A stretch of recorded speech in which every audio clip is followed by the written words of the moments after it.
Okay, I have a really stupid game idea that I'm just gonna try to explain, sort of.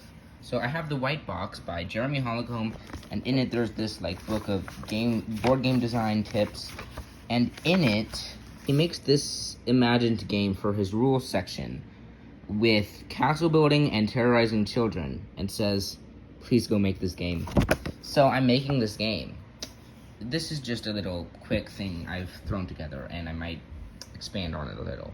So at the start of the game, each player starts with 2 wood and 1 stone already built in the castle. So in the morning, players gain 1 wood per stone they have placed in the castle. Now it's daytime, so you can place wood to build houses and bridges, and if you have any stone, then you can build the castle. For now, we're just going to build houses. So it's Red's turn. He's just gonna build 2 houses and part of the bridge, which will get him 1, 2, 3 points. So Red now has 3 points. Blue is gonna build this house and part of the bridge.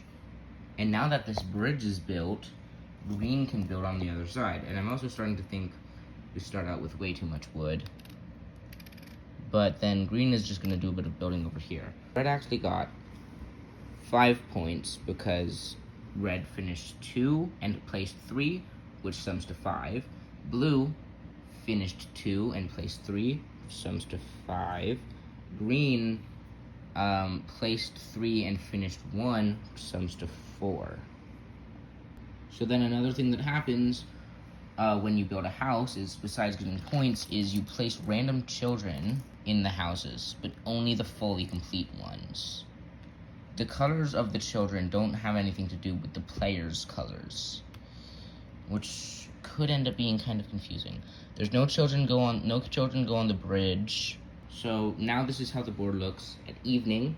Nothing happened in evening because it's the first turn. Now it is night. For finishing a building, you get a clown. So since 2, 2, 1 finished buildings, Red is gonna get 2 clowns, Blue is gonna get 2 clowns, and Green is gonna get a clown. So it's Red's turn at night. Red is gonna go, and they've all picked out their clowns. These are the colors of clowns they picked out. Red is gonna go, and he's gonna terrorize this red child and this blue child with the red and blue clown. Since they match, instead of getting 1 point for terrorizing, he gets 2 points. So he gets 4 points total for terrorizing and ends up with 9 points. It's Blue's turn. Now Blue decides to terrorize across here. Now to terrorize over the bridge, you need to spend an extra clown. It has to be 2 of the same color. You can't mix colors.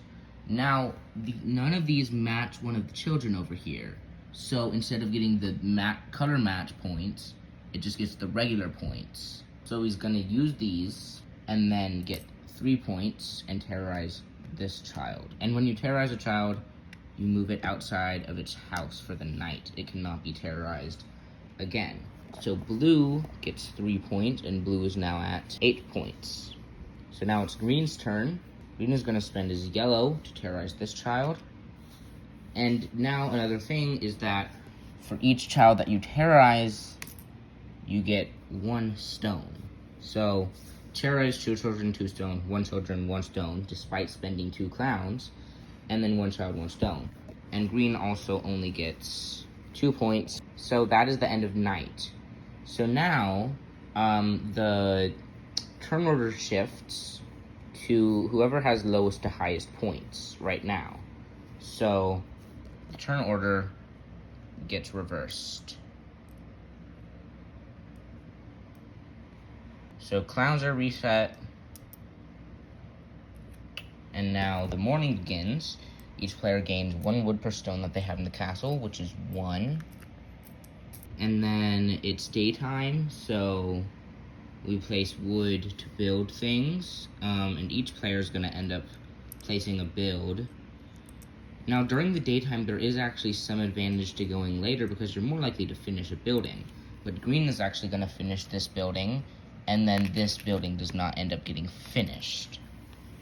So, green gets, 1 placed, 1 finished, and then the others each get 1 point for placing but not finishing.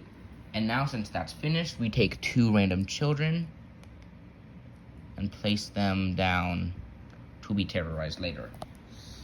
Also, green finished the building, so green's gonna get a green token.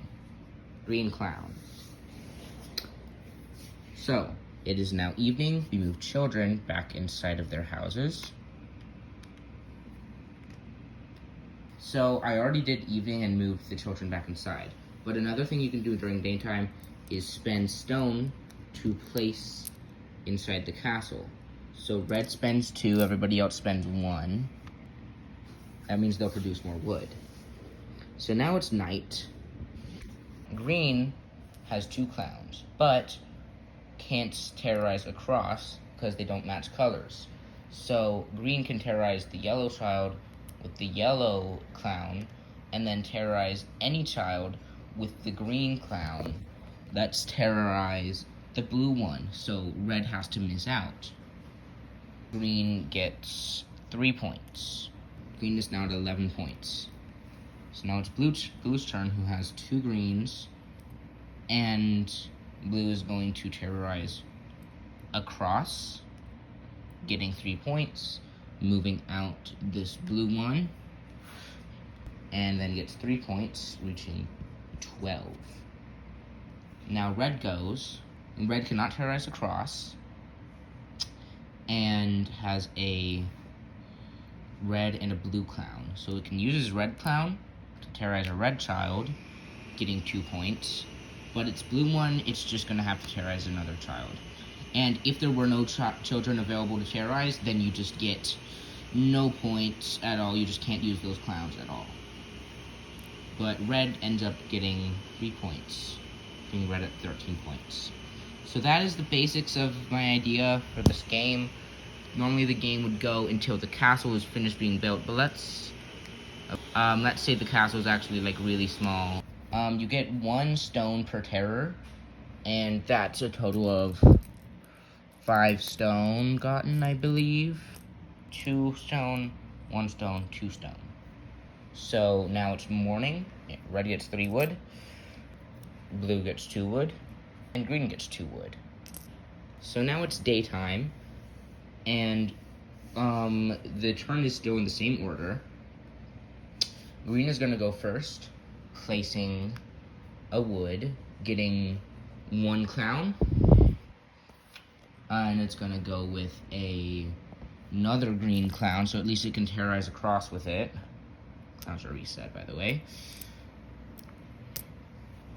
They're going to place stone, so green places 2 stone. The castle is 1 away from being complete. It's blue's turn. Can't place any wood. There's no available spots for that. So blue's is just going to spend 1 stone. And then that will place the final piece of the castle. I'm now thinking about it, it might be better to end the game when all houses are done, or the castle is done, or maybe just not even have the castle, although it is the way you get wood. So maybe the castle, maybe it's just when the town is done, and the castle is just the way you get wood. I don't know, that's something to experiment with. But now the game is over. Each player gets 1 point per piece in the castle. Green gets 4, blue gets 3, and red gets 3. So here are the scores now. And then they each get 1 point per remaining resource, which includes wood and clowns. So 4, 4, 7, 23. So here are the final scores, 19 to 19 to 23. There's ties, deal with it, I don't know. Yeah, that kind of sucks, but it's funny, and it could maybe be kind of good. I don't know.